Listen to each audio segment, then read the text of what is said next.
Transformers 1 is the shit. Never in my life did I expect a Transformers movie to be genuinely fantastic. I expected more Michael Bay-isms with explosions and sweaty Shia on crack. I know you're freaking out. Don't freak out. Don't freak out. Easy fix. Puzzle code in my head. Now it's on the walls. Everything is good. But the most recent film is absolutely amazing. This video will cover how one scene, one beautiful, amazing, magical scene, is absolutely perfect and encapsulates everything these characters and worlds mean to millions of people.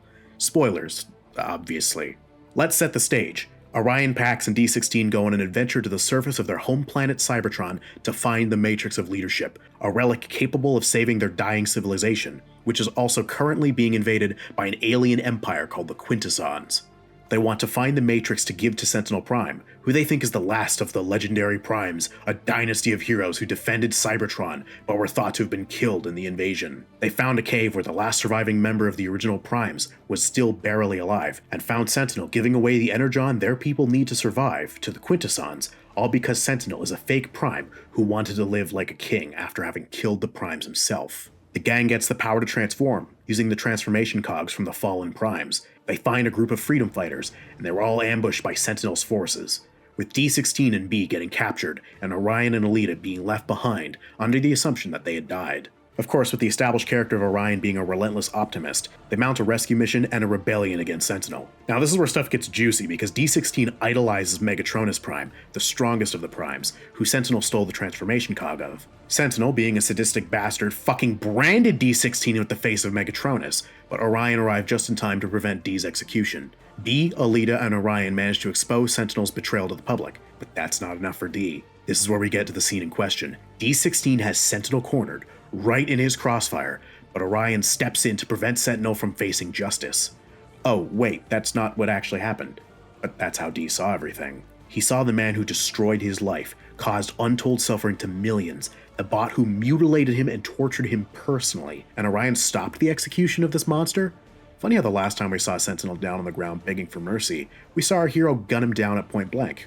No, Optimus! But here, Orion stopped D from killing Cybertron's greatest traitor, and he said the one thing that set D16 off. We're better than this. Don't be like Sentinel. A line that's both true, but also the worst possible thing Orion could have said. D snaps, kicking Orion to the side, ready to kill Sentinel, but Orion leaps in the way. D16 grabs Orion, not wanting his best friend to die, but he remembered how Orion was always the one getting him in trouble. Orion always thought he was right. Orion was always in need of saving.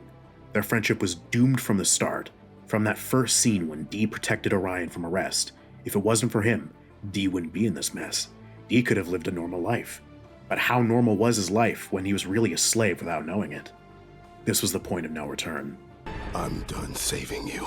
No longer was D16 playing someone else's game. No longer was he a slave to the system. No longer was he saving others. Orion fell to his death, falling down to the core of Cybertron itself, crosscut with D16 slaughtering Sentinel's guards, presented visually as the rise of D16 and the fall of Orion Pax. Orion sacrificed himself for a traitor because he had hope for a better future.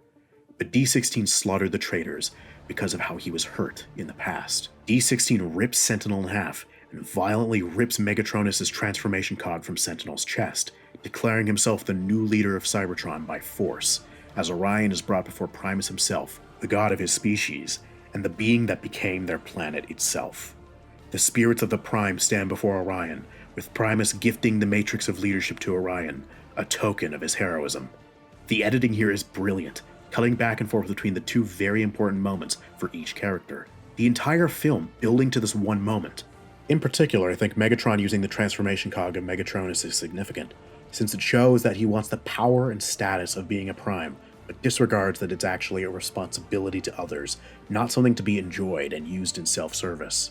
D16 transforms before a crowd of people, loudly proclaiming, I am Megatron! an Alpha Trion christening Orion Pax. Arise!